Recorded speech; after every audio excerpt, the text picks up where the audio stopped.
Hi guys, Corinne here. Welcome back to my channel, and if you're new here, welcome to my channel. Today I wanted to talk to you guys about what to expect when going into transitioning. So what I mean by going into transitioning is like maybe you haven't started hormones yet, and maybe you haven't even started to mess with your look. Maybe you're just now admitting to yourself how you feel, and maybe you're just now starting to open up to people about it. Okay, before we get into this, I just wanted to say I do have an OnlyFans now, and it just went up. If you are looking for more content from me or trans girl content, you hit the link in the description and enjoy. At the moment, it is free. So what are you waiting for? Go subscribe right now.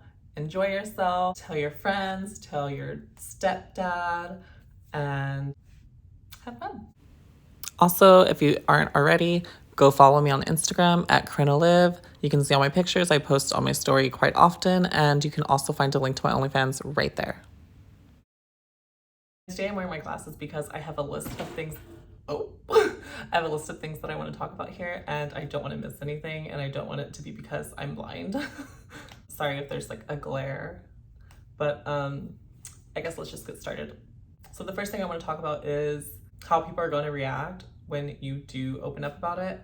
And I just want to say, do not expect every one of your family and friends to understand right away, like instantly. It's not going to happen. It took time for you to come to this realization, or maybe you knew all along and it took you time to come out about it or to like think that deep into it.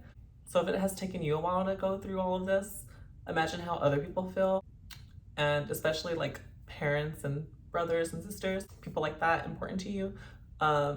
It's important to not like push and rush it onto someone, I feel, but it's also important to get it out because it is important to you, and it's important to live the way that you would like to live, the way that you need to live. I feel like I never really had to come out as trans to my family because I kind of just looked the part already, and kind of I presented myself as that growing up. I did, however, come out as gay whenever I was about 16, but that's another story. Another thing that comes into that is finding out what you like and what you're comfortable with, and like how you want to present yourself. It's important to play around and like just kind of figure out what you like and what you don't like, because you might think you like something and then you do it and you're like, I don't like this. Like just like dumb things like makeup or hair or clothes. Like you might at one point think that you like this, and then later you might realize like, I don't like this at all. I like this. I mean, that's with anyone, but it's important to us because it's kind of like our own situation that we think no one else is going through, which is, I mean, other people are going through it. It's just a little, you know what I mean? For instance, when I was younger, I thought I would never wear a bra if I didn't have boobs yet, you know? And because I was just like, that's kind of dumb to me to wear a bra when I don't have breasts. But then I realized I actually hated having a flat chest, and I started wearing a bra every single day because I had a flat chest. And now that I'm on HRT and have breasts, I don't wear a bra every single day because I have them now. So yeah, like I said, just play around with your look and whatever you're comfortable with, honestly.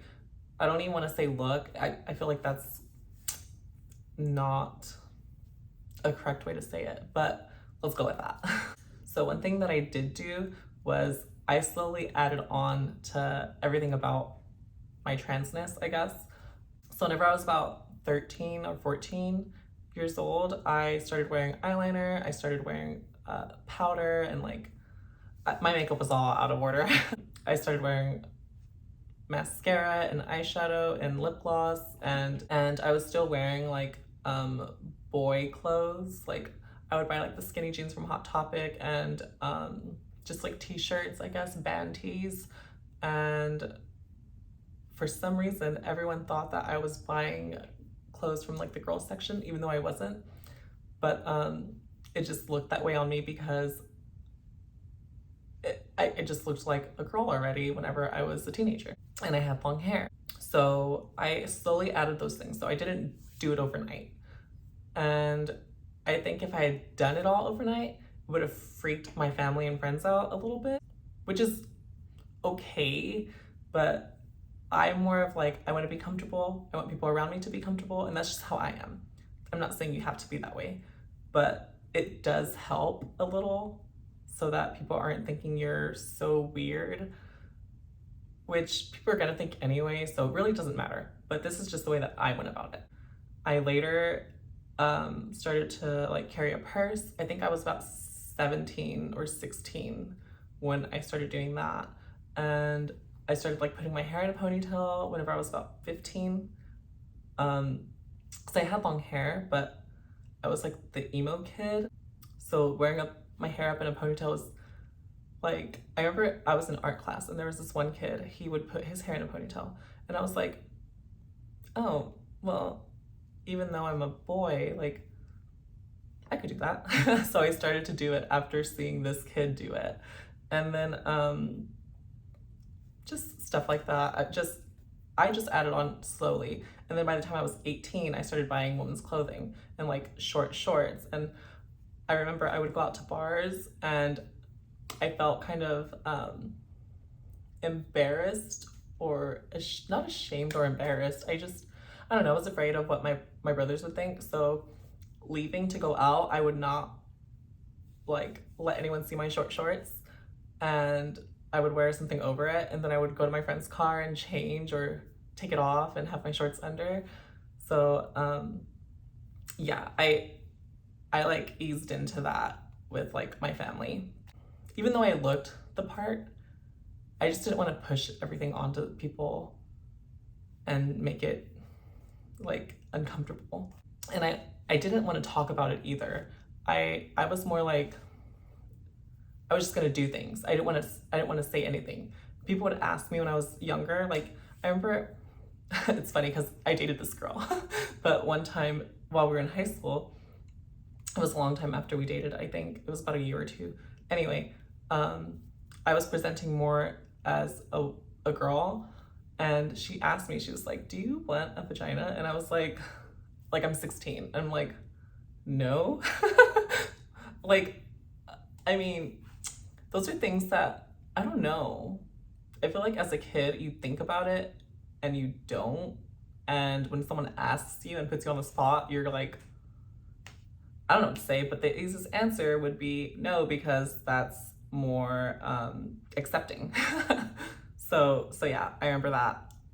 I wonder if she remembers that. So things like that. I wasn't someone who spoke about things. I would just do them, and I wouldn't push it onto people like instantly. I would ease into it, like I said.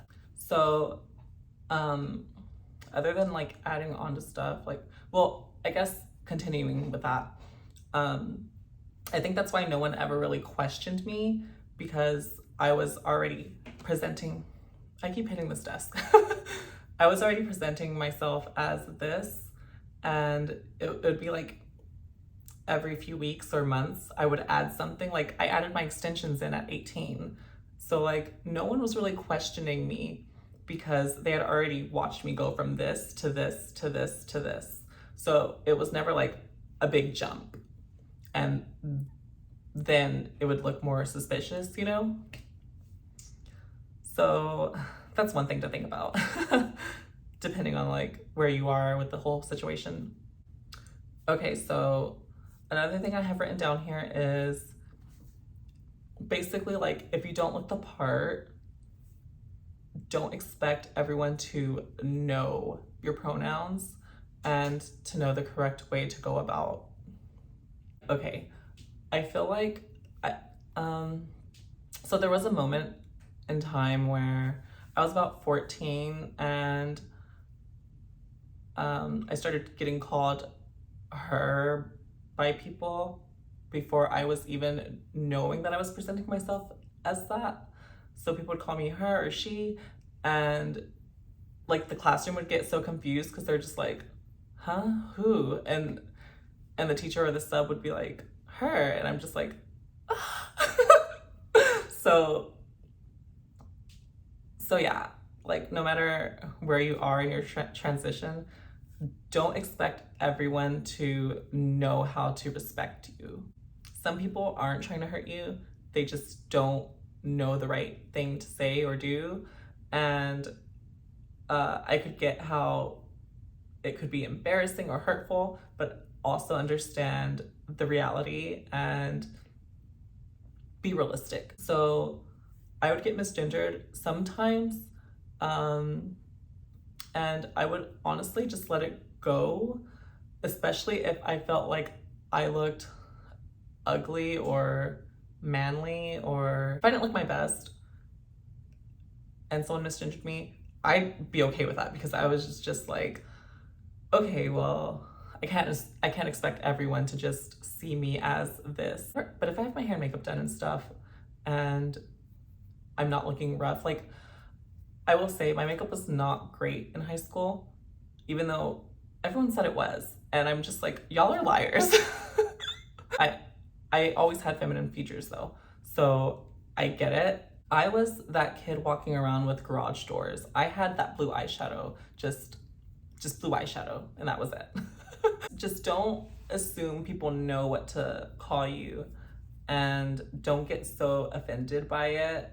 Sometimes you do have to educate people, and that's not a terrible thing. It's kind of cool to get used to that because um, some people need it, and it's not like they're trying to be mean or hurtful.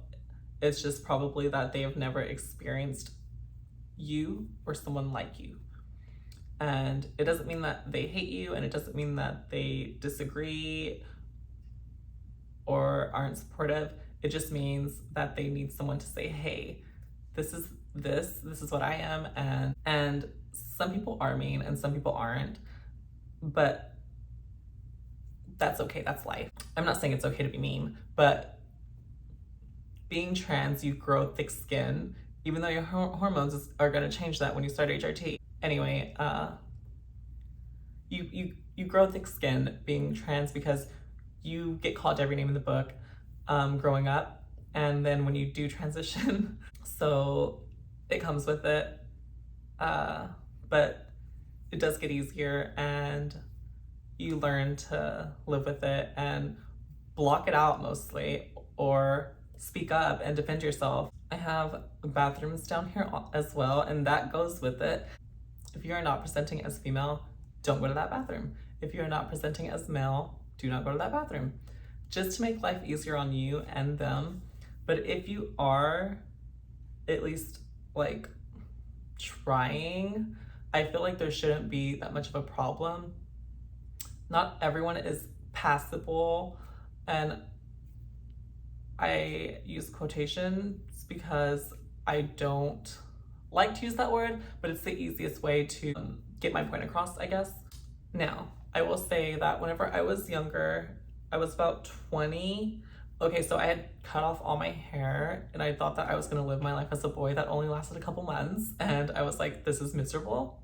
So I started trying to look female again, and I was not on HRT yet, and it was difficult on me, but I put myself in the shoes that I had never really been in because I grew up adding on to my look and presenting as female. And so I put my feet in the shoes of someone who didn't grow up that way for a moment, and it sucked because I felt like I wasn't passing, and it just, anyway. So if there were days that I wasn't in a wig and makeup and like bra and all of that, I would go to the boys' bathroom, even though I did not want to or feel comfortable with it. Because growing up, I didn't know what bathroom to go to. But then at that point, I was like, okay, I look like a boy, so I'm gonna go to the boys' bathroom. And once my hair grew out and I started looking more feminine again, I would go to the women's bathroom. Or if I wore a wig, but like Yeah, I never had a problem with it after that. And I was always understanding of that because just be realistic. I know that it's hard for some to feel like they pass or, but I feel like people should just respect you, and that's not always gonna happen, so that sucks if you're not passing. But like I said, if you were already working on these things, like getting yourself comfortable with yourself, then this shouldn't really be a problem. I feel like that's a terrible answer. I don't have every answer, but I will say if you feel that you are presenting yourself the way that you feel inside, then you go to that bathroom that feels right to that. So that would be my answer for that, I guess. Another thing to think about is reach out to someone who you know may be going through the same thing as you, or someone who has already started HRT and is trans, someone who is presenting as a woman already. You might want to speak to them and get advice, like where should I go for my HRT, maybe go shopping, advice on makeup or hair, and there's also YouTube for all of that as well. But it's cool to have a friend to talk about it with, and sometimes you don't even need a trans girl to tell you. You might have a girlfriend or a sister or an aunt or your mom who's willing to help you.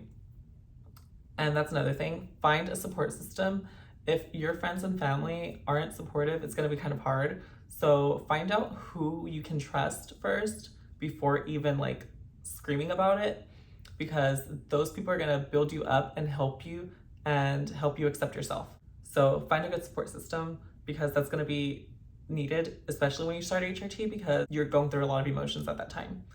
And even before that, when you do start HRT, I've talked about HRT in plenty of videos, but I will mention these things here.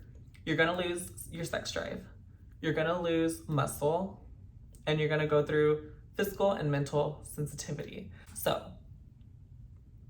losing your sex drive, be prepared for that. If that's not what you wanna do, rethink this whole thing. I mean, sex isn't everything, and it shouldn't be, because this is about your gender identity. This is not about sexual desires and stuff like that. And that's not what it should be about. If that is a problem with you, then maybe you should be thinking of like what you really want. And the whole muscle thing, that's difficult because you're going through like this, like you can't do the things that you used to. And it's like, I used to be tough. I was never like the toughest, and I was never big, but I was like able to take a punch, and I was able to help like with moving or something, like big objects. And I wasn't in pain all the time waking up, because that happens with HRT. You're gonna start feeling that muscle leave your body, and it's gonna be painful, and you're gonna lose a lot of energy. You're gonna be so tired. That's one more thing. When starting HRT, just expect this, because it happens. Like say you take a nap during the day. Say you went to the gym, you ran errands, you went grocery shopping, you come home and take a nap. That nap is going to feel impossible to wake up from. At least that's what happened to me. And it happened all the time. It feels like your head is sinking into your bed and you can't open your eyes. It's the worst. Sensitivity. You are going to be mentally sensitive and physically sensitive. I already talked about the physical part, but mentally, you are going to go through so many emotions, and everything is gonna hurt your feelings, and everything is gonna get you thinking too much. That's just something to expect and be prepared for, because it's nice to have someone there to speak to, and it's nice to know what you're up against. I think that's all that I wanted to speak about today. Good luck on your journey if you're just starting out with transitioning or thinking about transitioning. And when I say thinking about transitioning, I don't mean like you're thinking about being trans, but thinking about moving forward in your transition, because I've noticed people that are thinking like, oh, you're not trans because you haven't done this, this, and this. But that doesn't define your transness or your womanhood. I feel like if you're trans, you're trans. And you have been, but you haven't presented yourself as that because of the world. So that's what I gotta say about that. So I hope you enjoyed this video and I hope that it was helpful. If you liked this video, hit the like button, subscribe to my channel. I will have more videos soon and I hope to see you next time.